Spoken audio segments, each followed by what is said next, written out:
Et pourquoi tu me cherchais? Susanna, tous les combien tu vas à ton cours psychoprophylactique? 2 fois par semaine, pourquoi? Je voulais savoir. Et c'est pour ça que tu n'arrêtes pas de m'appeler sur le portable? Oui, c'est pour ça. Et à quoi doit-on cet intérêt soudain? Susanna, j'ai réalisé que je t'ai laissé complètement seule durant toute ta grossesse. Tu as pensé à moi et au bébé? Et je ne veux pas passer plus de temps sans partager avec toi une si belle expérience. Je suis très surprise, Federico. Je t'ai appelé pour ça. Je voulais te dire que dorénavant, je veux t'accompagner au cours. Bon, maintenant raconte-moi. Raconte-moi. Raconte-moi tout ce que Madame Florentia ne sait pas. Relax, relax. Parle sans crainte, en ce moment ils sont dans leur bureau. Allez. Est-ce que tu apprécies ce Renato? Quoi? Non. Tu sais bien que non. Tu l'as remarqué. Non, c'est simplement que je le sens pas. Ah, c'est sûrement un faux, un menteur, une canaille. Oui, oui. Et? Non, mange ta tartelette, je vais faire quelque chose et je reviens te raconter. Oui, bien sûr que tu peux m'accompagner quand tu veux. Dis-moi, Susanna, est-ce qu'il y a beaucoup de maris qui viennent à ces coups? Federico, sérieusement, tu veux m'accompagner? Pourquoi? Tu ne veux pas que je vienne? Bien sûr que si, mais j'imagine que ça va te déranger dans ton travail, non? Ce n'est absolument pas un problème, j'adapterai mes horaires de travail. Tu me disais que les cours ont lieu 2 fois par semaine, c'est ça? Oui, mardi et jeudi le matin. Bon, c'est entendu. Ah, au fait, ce jeune homme, Samuel Delgado. Il t'a appelé? Oui. Il a laissé un message, il a dit qu'il voulait me parler. Tu saurais de quoi il peut être question? Oh, que c'est effarant ce que tu me racontes là. Parce que bon, moi je savais déjà pour Madame Paulina et Monsieur Renato. Mais que, en plus, Madame Paulina ait osé se dévêtir dans une voiture en pleine rue devant tout le monde pour faire des cochonneries. Oh non, oh non, Imagine-toi. oh non, oh non, oh non, non, non, les pauvres Lagos, tout le monde trompe tout le monde. Tous les Lagos? Oui, si ailleurs l'herbe est verte, chez eux rien ne pousse. Oh, ne me dis pas que Monsieur Federico cache aussi un secret. Pire. Pire? Oui, madame. Accouche. Qu'est-ce que tu penses de Madame Susanna? Si élégante et si jolie et tout le bazar. Quoi? Madame Susanna? Oui, madame. Quoi? Madame Susanna? Oui, madame. Elle a un amant. Un amant. Un naïf, un genou. Et elle est tellement inconsciente qu'elle l'a fait travailler ici pendant un temps. Réponds, réponds, réponds. Allô? Non, oui madame, j'y vais sur le champ. Oui madame. Oh, je ne sais pas pour toi Rosa, mais je suis quelquefois tentée de raconter tout ce que je sais à Madame Florentia. Oui. Non, non. Je vous jure que je ne sais pas ce qui s'est passé cette nuit-là. C'est comme si je n'étais pas moi-même, c'est comme si j'étais une autre personne. Vraiment, je ne sais pas... Je ne sais pas comment. J'ai réalisé ce qui était en train de se passer seulement quand vous êtes arrivé. Le reste, vous le savez déjà. Je te crois. Vous me croyez? Oui, je te crois. Et j'ai du mal à l'admettre parce que Camilo est mon beau-fils. Mais ce n'est pas difficile de deviner qu'il t'avait drogué. Il m'avait drogué? Drogué ou peu importe. Ce n'est pas la première fois que ça arrive, Lucia. Je suis navrée que Camilo soit comme ça, parce que j'aime tous les enfants de mon époux comme si c'était les miens. Alors c'était déjà arrivé avant? J'ai honte de le dire, mais Camilo est devenu une vraie calamité pour la famille. Alors, Madame Paulina, dites-moi, pourquoi cette nuit-là, vous m'avez traité comme si j'étais... Lucia, je t'en prie. Je sais ce qui s'est passé, et j'ai été très impulsive, et je comprends que tu ne puisses pas me pardonner. Je n'ai pensé qu'à Simon, et voilà. Camilo a non seulement été un problème pour la famille, mais il s'est acharné spécialement sur Simon. Mais pourquoi Simon? Je ne sais pas comment te l'expliquer. Mais pour que tu comprennes, la seule solution a été de séparer ces deux frères. Bien que pour Alessandro et moi, ça a été dur d'être loin de Simon. Mais pour Simon, le mieux, c'est qu'il soit loin de Camilo. Bon, Lucia, raconte-moi ta rencontre avec Simon.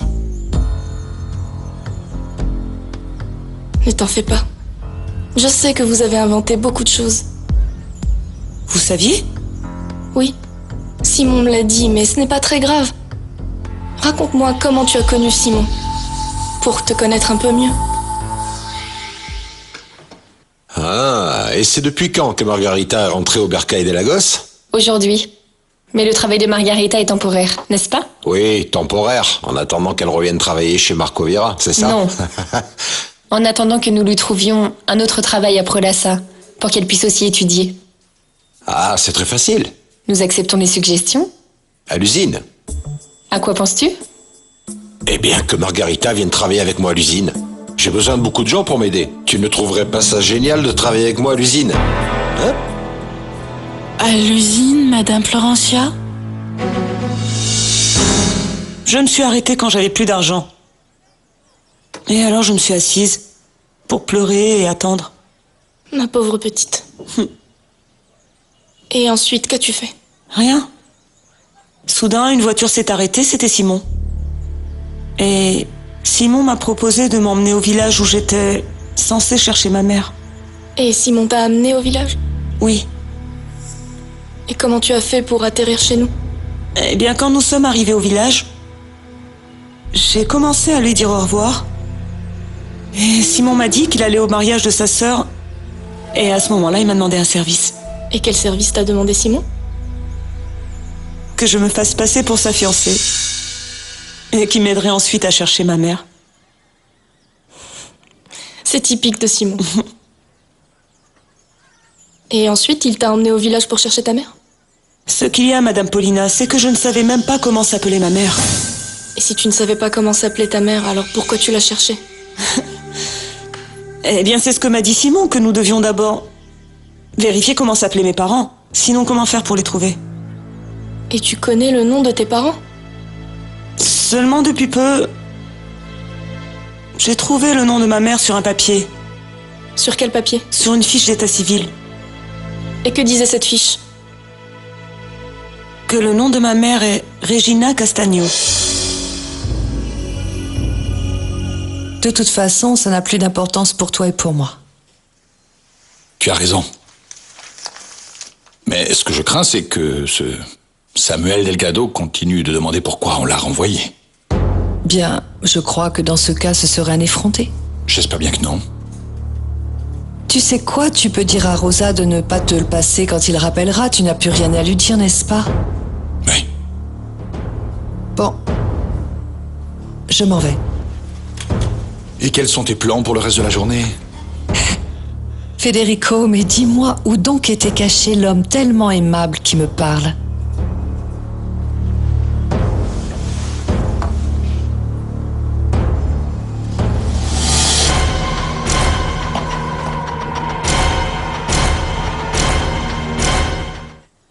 Et ton père, que sais-tu de lui?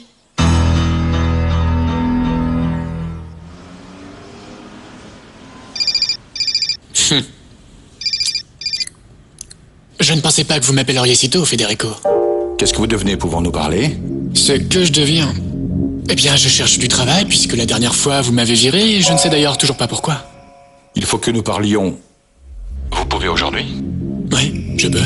Bon, alors retrouvons-nous dans une heure, mais... Mais je ne compte pas sortir. Et qu'est-ce que vous pensiez? Que nous allions parler de ça au téléphone? Eh bien non, au contraire, je vous propose l'endroit le plus sûr et le plus discret possible, ici à mon appartement. Alors, passez dans une heure, ça vous va? Elle n'a jamais voulu me répondre. Tu crois que cette Madame Clotilde savait qui étaient tes parents? Oui. Oui, elle le savait. Et pourquoi elle ne t'a jamais rien dit? Parce qu'elle ne voulait pas. Elle n'a jamais voulu. Pourquoi pas? Quand Clotilde se mettait en colère, et c'était presque tout le temps, elle me criait que j'étais l'enfant du démon, qu'on ne pouvait rien espérer d'un nouveau-né dont même le père n'avait pas voulu mais avait préféré donner de l'argent pour s'en débarrasser. Elle t'a raconté ça. Que ton père l'avait payé pour qu'elle s'occupe de toi. Et qu'est-ce qu'elle t'a dit sur ta mère? Elle la connaissait? Papa? Papa? Pourquoi tu ne me réponds pas? Je t'appelle depuis un moment, là. Mais qu'y a-t-il? Que veux-tu? Je voudrais te présenter quelqu'un. Maintenant? Oui, maintenant. Vénus, viens. Papa, je te présente Vénus Horton, ta future belle-fille. Enchantée. Comment allez-vous?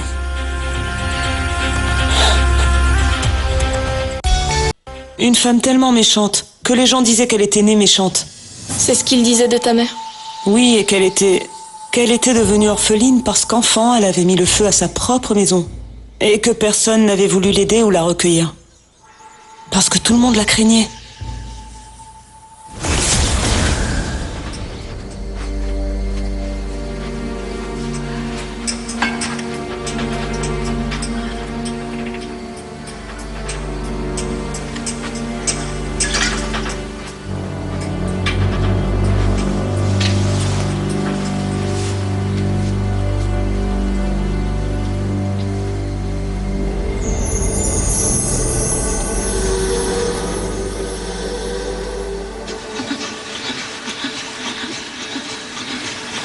Lâche-moi! Maman!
Vous vous sentez bien, Madame Paulina?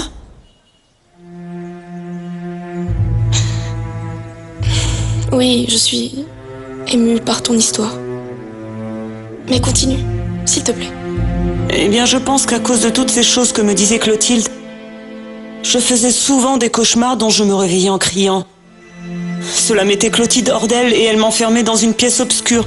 Et cela m'effrayait encore plus. C'est pour ça que Clotilde disait que ces cauchemars étaient le démon de ma mère. Qu'elle essayait de revivre en moi et que la seule façon de la chasser, c'était de m'enfermer. Et donc elle m'enfermait. Et qu'est-ce que tu pensais de tout ça? Ah, Madame Paulina, je n'ai jamais voulu croire toutes ces choses qu'on disait sur ma mère. Ni qu'elle était une femme si mauvaise que... Quand je suis née, elle a préféré fermer les yeux pour ne pas me voir. Ni qu'elle n'avait rien fait pour empêcher qu'on nous sépare. Que c'était comme si ça lui était complètement égal de m'avoir donné la vie. Et Clotilde me lançait tout ça à la figure tout le temps. Je ne voulais pas accepter ça. Et donc... je m'inventais des histoires. Je m'imaginais qu'il était arrivé quelque chose de si terrible à ma mère, qu'elle s'était trouvée obligée de se séparer de moi. Mais maintenant, je me rends compte que tout ce que disait Clotilde était vrai. Pourquoi tu crois ça? Parce que même si ma mère était réellement méchante, si elle avait vraiment voulu m'élever et rester avec moi, son bébé, elle aurait pu aller jusqu'à te tuer. Vous ne croyez pas, Madame Paulina?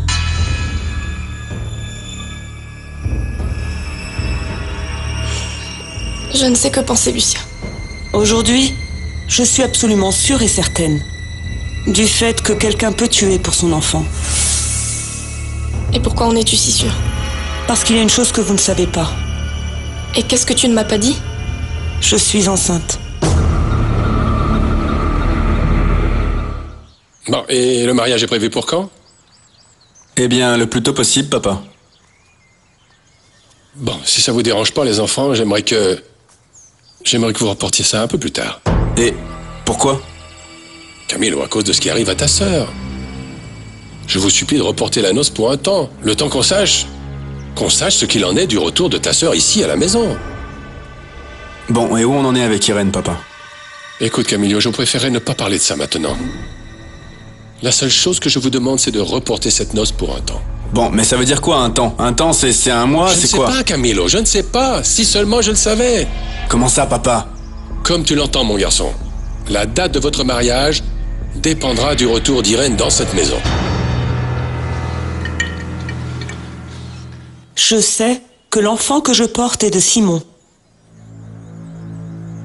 Madame Paulina, et vous? Que pensez-vous faire après tout ce que je vous ai raconté?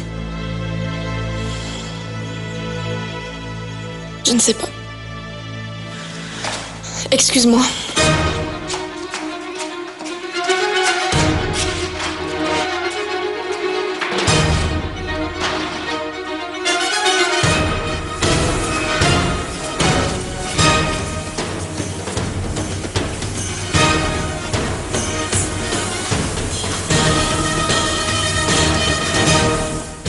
Elle m'a dit qu'elle ne savait pas ce qu'elle allait faire et elle est partie. Lucia, Madame Paulina ne t'a pas dit si elle se sentait bien? Eh bien, je lui ai demandé, ma mère, mais elle m'a dit qu'elle se sentait bien. Qu'a-t-il pu arriver, Madame Paulina? Quelque chose lui aurait déplu?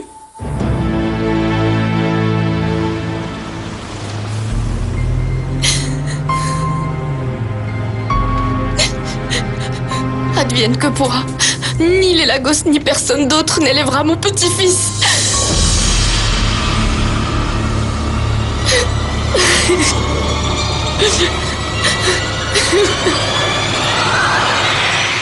Pardonne-moi, Vénus, je suis désolé. Que je te pardonne quoi, Camilo? Tu n'as pas entendu les bêtises qu'a sorti mon père? Si, mais je le comprends.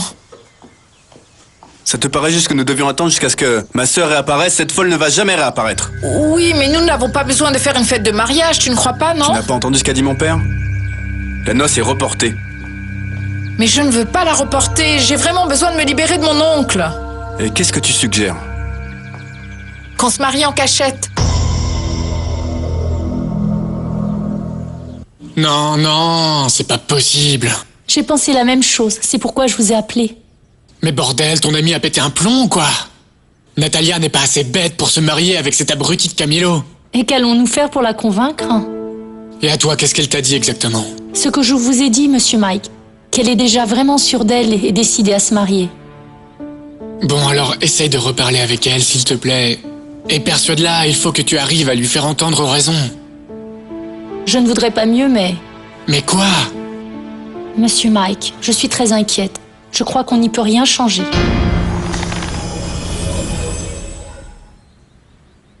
Et vous croyez qu'Irène va bien? Ce n'est pas que je le crois. Elle va bien. Tu veux la voir? Non. Franchement, qui aurait pu croire qu'Irène Lagos serait la première à apprendre toute la vérité sur cette famille? Combien de temps encore vous pensez la retenir? Je ne la retiens pas. Je suis à ses côtés pour m'occuper d'elle. Et je pense y consacrer le reste de ma vie. Vous pensez vous consacrer à prendre soin de la fille d'Alessandro Lagos? Oui, Paulina. Comme Dieu ne m'a pas donné d'enfant, j'accepte avec joie cette nièce que le diable m'a donnée. Il y a quelque chose que nous devons faire au plus vite. Quoi? Marco Vieira s'est révélé être un très bon allié. Vraiment? Il nous a aidés à maintenir les Lagos où nous le voulions. Et quelle raison pousse cet homme à servir tes intérêts de la sorte? Il est ambitieux.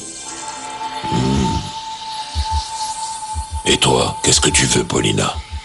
Si je veux encore compter sur lui, je dois remplir une condition qu'il m'a imposée. Et en plus d'être ambitieux, il est audacieux. Il faut que nous le gardions dans notre camp. Et quelle est cette condition? Il veut voir Irène.